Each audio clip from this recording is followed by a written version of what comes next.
Always respect the personality of man. Never should a righteous cause be promoted by force.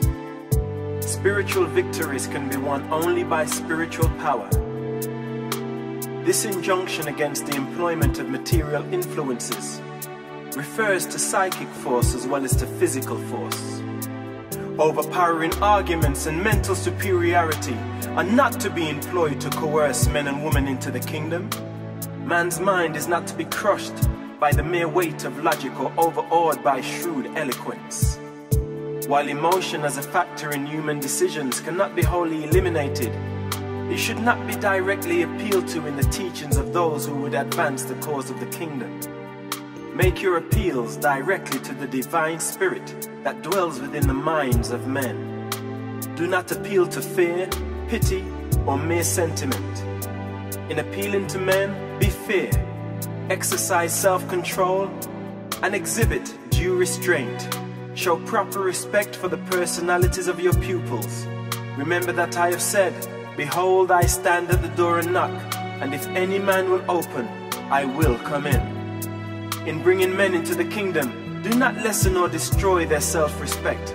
While overmuch self-respect may destroy proper humility and end in pride, conceit, and arrogance, the loss of self-respect often ends in paralysis of the will. It is the purpose of this gospel to restore self-respect to those who have lost it, and to restrain it in those who have it. Make not the mistake of only condemning the wrongs in the lives of your pupils. Remember also to accord generous recognition to the most praiseworthy things in their lives. Forget not that I will stop at nothing to restore self-respect to those who have lost it, and who really desire to regain it. Take care that you do not wound the self-respect of timid and fearful souls. Do not indulge in sarcasm at the expense of my simple-minded brethren. Be not cynical with my fear-ridden children. Idleness is destructive of self-respect. Therefore, admonish your brethren ever to keep busy at their chosen tasks, and put forth every effort to secure work for those who find themselves without employment.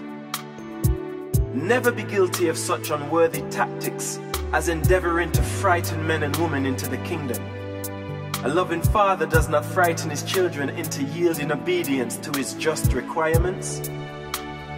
The children of the kingdom should realize that strong feelings of emotion are not equivalent to the leadings of the divine spirit.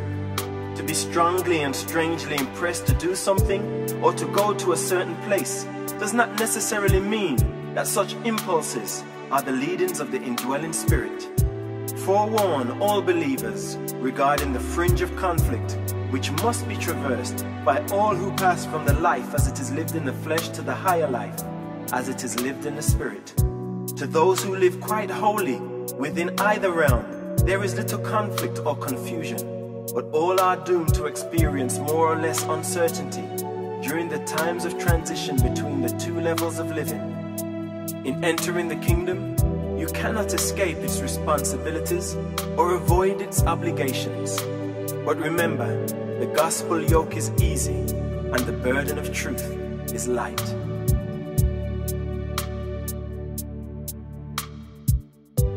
The world is filled with hungry souls who famish in the very presence of the bread of life. Men die searching for the very God who lives within them. Men seek for the treasures of the kingdom with yearning hearts and weary feet, when they are all within the immediate grasp of living faith. Faith is to religion what sails are to a ship. It is an addition of power, not an added burden of life. There is but one struggle for those who enter the kingdom, and that is to fight the good fight of faith. The believer has only one battle, and that is against doubt, unbelief. In preaching the gospel of the kingdom, you are simply teaching friendship with God, and this fellowship will appeal alike to men and women, and that both will find that which most truly satisfies their characteristic longings and ideals. Tell my children that I am not only tender of their feelings and patient with their frailties, but that I am also ruthless with sin and intolerant of iniquity. I am indeed meek and humble in the presence of my Father, but I am equally and relentlessly inexorable where there is deliberate evil-doing and sinful rebellion against the will of my Father in heaven. You shall not portray your teacher as a man of sorrows. Future generations shall know also the radiance of our joy, the buoyance of our goodwill, and the inspiration of our good humor. We proclaim a message of good news which is infectious in its transforming power. Our religion is throbbing with new life and new meanings. Those who accept this teaching are filled with joy and in their hearts are constrained to rejoice evermore. Increasing happiness is always the experience of all who are certain about God. Teach all believers to avoid leaning upon the insecure props of false sympathy. You cannot develop strong characters out of the indulgence of self-pity. Honestly endeavor to avoid the deceptive influence of mere fellowship in misery. Extend sympathy to the brave and courageous while you withhold overmuch pity from those cowardly souls who only half-heartedly stand up before the trials of living. Offer not consolation to those who lie down before their troubles without a struggle. Sympathize not with your fellows, merely that they may sympathize with you in return.